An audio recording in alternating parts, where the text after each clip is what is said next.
हम बता दें आपको, अभी आपने जो क्षार के बारे में पढ़ा, कुछ क्षारों के उपयोग वगैरह पिछले पार्ट में, आज हम पढ़ने जा रहे हैं जल का आयनिक गुणनफल। जल का आयनिक गुणनफल कहते हैं जल के 55.58 लाख अणुओं में से जल के कुछ ही अणु आयनित या वियोजित होते हैं। एक अणु आयनित या वियोजित यानी अपने आयनों में टूट जाते हैं, जैसे H2O टूट करके H+OH- आयन बनाया है। ठीक, अब ये एक नियम होता है, द्रव्य अनुपाती क्रिया का नियम जो होता है, आगे कक्षाओं में आप लोग पढ़ेंगे, लेकिन बता दें स्थिर ताप पर किसी अभिकारक अणुओं की सांद्रता अभिकारक अणुओं का वेग, या कहेंगे किसी रासायनिक अभिक्रिया का वेग उसके अभिकारक अणुओं की सांद्रता के गुणनफल के समानुपाती होता है, जिसे द्रव्य अनुपाती क्रिया का नियम कहते हैं। उसी के क्रम पे साम्यावस्था भी पढ़े जाएंगे, तो एक रूल बनता है कि द्रव्य अनुपाती क्रिया के नियम से, आगे कक्षाओं में बताएंगे, अभी आप लोग इतना जानें कि ये नियम एक है कि द्रव्य अनुपाती क्रिया के नियम से H+ आयन का सांद्रण OH- आयन का सांद्रण बटे H2O का सांद्रण। अभी आपको सांद्रण नहीं बताएं, बता देंगे, आज इतना जान लिया, अभी वो भी बता दे रहे हैं कैसे होता है। ठीक, तो सांद्रण क्या है अभी बताइए, कैसे ब्रैकेट में लिखा जाता है किसी को, KH2O और KH+OH-। ठीक, इसके बाद जानते हैं कि स्थिर ताप पर K तथा H2O यानी जल के सांद्रण का गुणनफल का मान स्थिर होता है, जिसे जल का आयनिक गुणनफल कहते हैं। इसे हम KW से प्रदर्शित करते हैं, अर्थात KW बराबर इसके स्थान पर रख दिए तो ये आ जाएगा KW = H+ का सांद्रण OH- का सांद्रण। ठीक, इसकी परिभाषा एक बार जैसे कह दें कि जल के कुछ ही अणुओं में से कुछ ही अणु आयनित या वियोजित होते हैं। ठीक, जैसे H2O गिब्स H+OH- में वियोजित हो गया। द्रव्य अनुपाती क्रिया के नियम से कि ये क्या है, साम्य स्थिरांक, ये क्या है, साम्य स्थिरांक है, के साम्य स्थिरांक H+OH- H2O KH2O H+OH- यानी ये सांद्रण में टूट गया। ठीक, अब इसके बाद स्थिर ताप पर K तथा H2O का गुणनफल स्थिर होता है, जिसे जल का आयनिक गुणनफल कहते हैं। इसे KW से प्रदर्शित करते हैं। ठीक, अब ये क्वेश्चन नंबर 1 मान लें KW बराबर या, तो यहाँ KW का मान KH2, इसके जगह पे आप यहाँ लिख सकते हैं KW लिख दीजिए।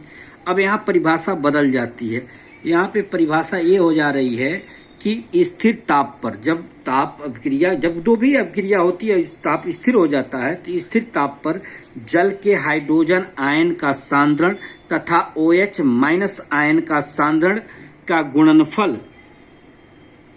गुणनफल को जल का आयनिक गुणनफल कहते हैं। यानी स्थिर ताप पर, ये परिभाषा ऐसे भी दिया जाता है, स्थिर ताप पर जल के हाइड्रोजन आयन का सांद्रण, हाइड्रोजन आयन के सांद्रण को H+ आप ऐसे दर्शा देते हैं, आयन का सांद्रण OH- का सांद्रण के गुणनफल को जल का आयनिक गुणनफल कहते हैं। जल के आयनिक गुणनफल का मान भिन्न भिन्न ताप पर भिन्न भिन्न होता है, अर्थात 25 डिग्री सेंटीग्रेड ताप पर जल का आयनिक गुणनफल का मान 1 × 10⁻14 यानी KW = 1 × 10⁻14 होता है।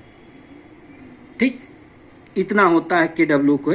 अब इसी के मान लीजिए आपने देखा कि अब इसमें इसके आधार पे हम जलीय विलयन को इंडेक्ट कर सकते हैं, कि जैसे आपने देखा कि KW = 1 × 10⁻14।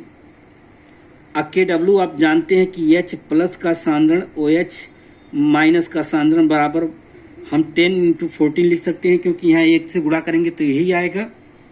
ठीक, अब ये देख लिए, अगर आप कंडीशन दे दिए कि अगर किसी जलीय विलयन में H+ का सांद्रण OH- के सांद्रण के बराबर हो, तो यहाँ रख देंगे तो क्या हो जाएगा, H की जगह पे OH रखिए, चाहे OH की जगह पे H रखिए, तो हमने रख दिया H+ और H+ = 10⁻14। यहाँ मान आ जाएगा H+ का क्या हो जाएगा, स्क्वायर = 10⁻14। अब इसको केवल H+ निकालेंगे तो क्या हो जाएगा, √10⁻14। अब इसका रूट लेंगे तो 10⁻10 आएगा कि नहीं, H+ का सांद्रण ये आ गया। अब इसको आप जब मानेंगे तो यहां से देखिए ये हो गया। इसी प्रकार OH माइनस का सांद्रण अगर देखेंगे तो भी क्या आएगा, -75। यानी कह सकते हैं कि जब कोई विलयन में H प्लस का सांद्रण बराबर OH माइनस का सांद्रण हो तो विलयन कैसा होगा, उदासीन होगा। अगर H प्लस का सांद्रण अधिक हो OH माइनस के सांद्रण से तो विलयन क्या होगा, अम्लीय होगा। यदि H प्लस का सांद्रण कम हो और OH माइनस का सांद्रण अधिक हो तो विलयन कैसा होगा, क्षारीय। यानी यहीं से शुरुआत होता है विलयन की अम्लीयता, क्षारीय। जब हाइड्रोजन आयन का सांद्रण और H प्लस आयन का सांद्रण पता चल जाए तब जा करके ये स्पष्ट होता है कि किसी भी विलयन का उसकी हम प्रकृति ज्ञात करते हैं, वो अम्लीय है या क्षारीय है या उदासीन है। तो हाइड्रोजन आयन के सांद्रण पे ही डिपेंड करता है। तो अभी हम बताएंगे ये H प्लस का सांद्रण 10⁻⁻7 हो गया, OH माइनस का सांद्रण 10⁻⁻। जब H प्लस और OH बराबर होंगे तो ये H प्लस OH बराबर है तो विलयन उदासीन है। यानी विलयन उदासीन का मतलब न तो अम्लीय है न तो क्षारीय है। लेकिन अगर हाइड्रोजन आयन का सांद्रण उसमें अधिक हो रहा है तो विलयन कैसा होगा, अम्लीय हो जाएगा। ठीक। और H प्लस का सांद्रण OH माइनस सांद्रण से क्या कम हो, यानी OH माइनस का सांद्रण अधिक हो तो विलयन क्षारीय हो। ये याद रखिएगा।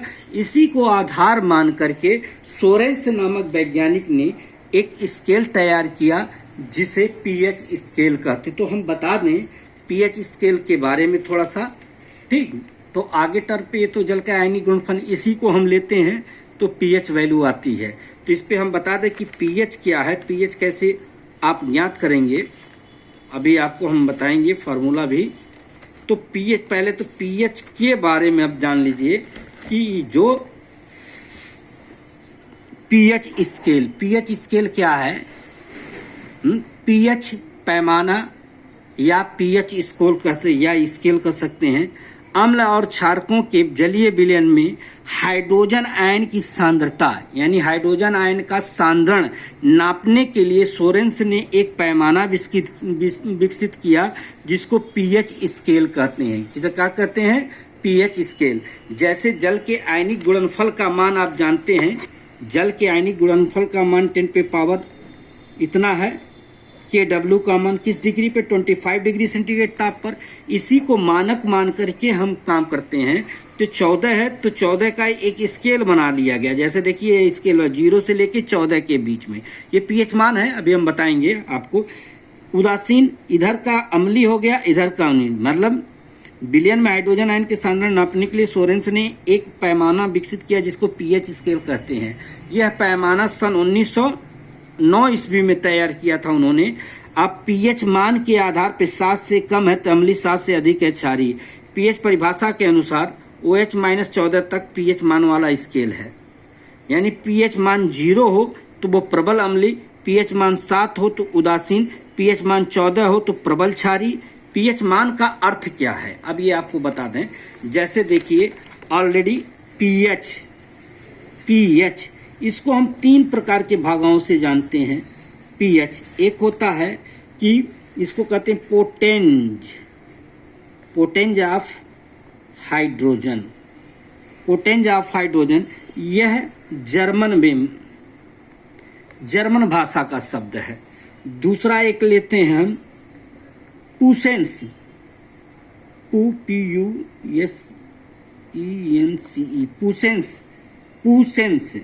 पुसेंस ऑफ हाइड्रोजन। थोड़ा सा पुसेंस ऑफ द हाइड्रोजन, पुसेंस ऑफ हाइड्रोजन। ये कहता है क्या मतलब, फ्रेंच भाषा में कहते हैं पुसेंस ऑफ द हाइड्रोजन। पुसेंस ऑफ हाइड्रोजन ये फ्रेंच भाषा का है। और एक होता अंगल भाषा में, अंगल भाषा मतलब अंग्रेजी में कहते हैं pH को पावर ऑफ हाइड्रोजन। क्या कहते हैं, पावर ऑफ हाइड्रोजन। यानी 3 तरीके से पोटेंज ऑफ हाइड्रोजन, पुसेंस ऑफ हाइड्रोजन और पावर ऑफ हाइड्रोजन अंगल भाषा में। ज़्यादातर बायोलॉजी में, बायोलॉजिकल पावर में पीएच को हम पावर ऑफ हाइड्रोजन कहते हैं, और ऐसे में इसका सभी का अर्थ होता है पोटेंस ऑफ हाइड्रोजन, पुसेंस of hydrogen, power of hydrogen. इसका अर्थ है हिंदी में हाइड्रोजन,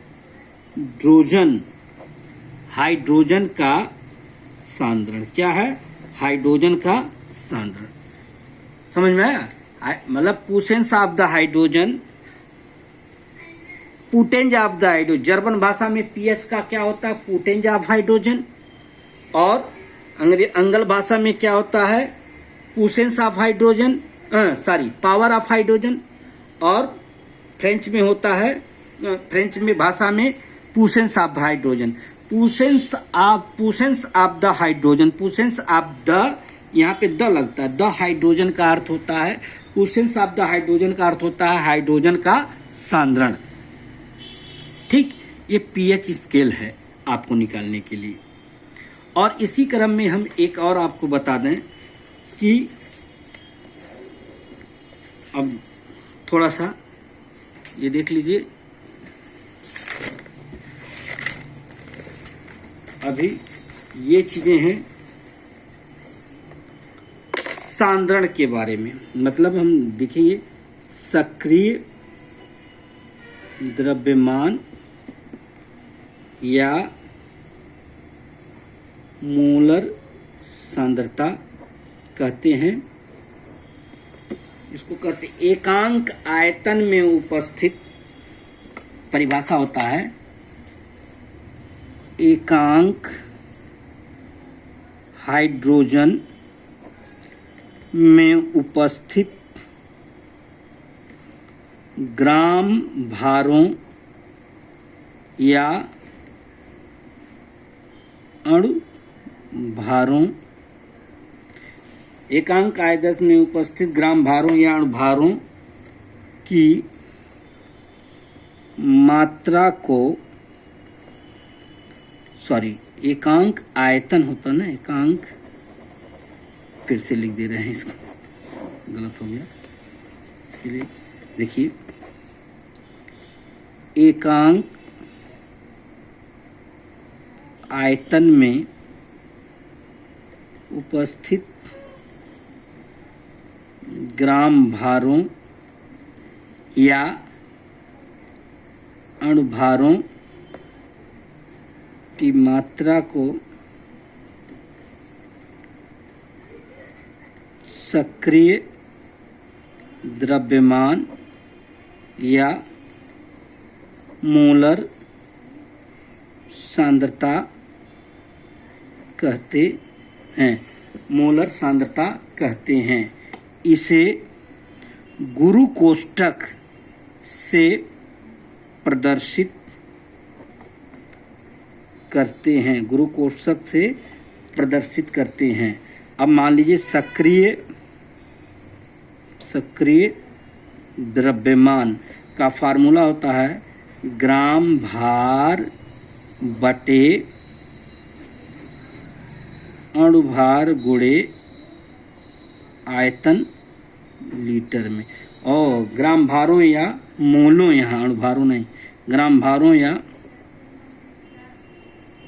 यहाँ ग्राम भारों या मोलों, ग्राम भारों या मोलों की संख्या या मात्रा को सक्रिय द्रव्यमान या मोलर सांद्रता कहते हैं। यहाँ पे थोड़ी गलती हो गया था।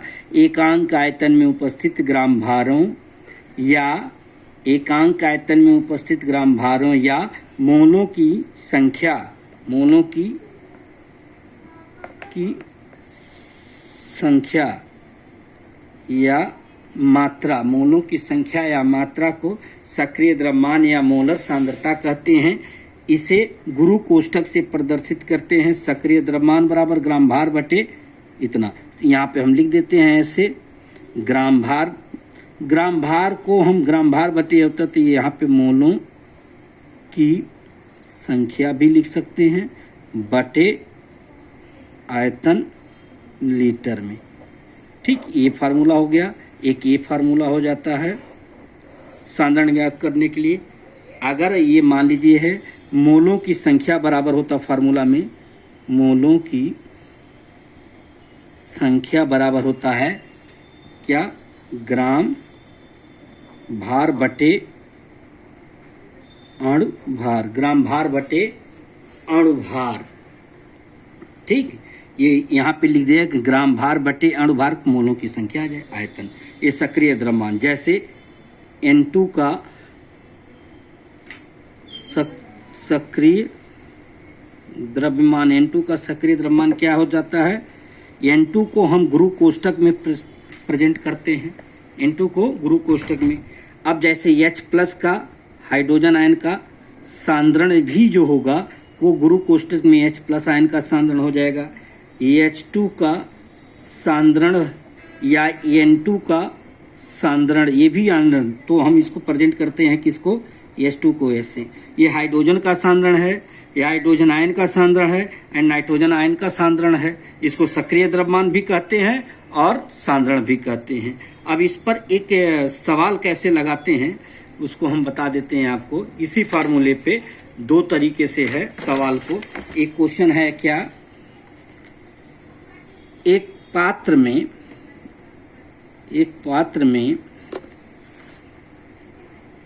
64 ग्राम मीथेन रखा है, पात्र का आयतन 2 लीटर है, तो मीथेन की सक्रिय द्रव्यमान, मीथेन की सक्रिय द्रव्यमान या मोलर सांद्रता ज्ञात करो। ये क्वेश्चन हो गया। एक पात्र में 64 ग्राम मीथेन रखा है, पात्र का आयतन 2 लीटर है, इसके मोलर सांद्रता या सक्रिय द्रव्यमान की गणना करना है। तो इसकी गणना जब करेंगे, सवाल में क्या है, मीथेन की मात्रा कितनी दी है, यानी CH4 को मीथेन कहते हैं, इसकी मात्रा कितनी दी है, 64 ग्राम। कितना दिया है, 64 ग्राम। ठीक, अब मीथेन का अणुभार निकालते हैं, CH4 का अणुभार निकालेंगे। परमाणु भारों के योग को अणुभार कहते हैं। कार्बन का परमाणु भार 12, हाइड्रोजन का 1 गुणे 4, तो 12 धन 4 बराबर 16 हो गया। अब सक्रिय द्रव्यमान निकाल लेते हैं, तो सक्रिय द्रव्यमान, और यहाँ पे आप जानते ही हैं आयतन, पात्र का आयतन कितना दिया है, आयतन 2 लीटर दिया है। आयतन कितना दिया है, 2 लीटर।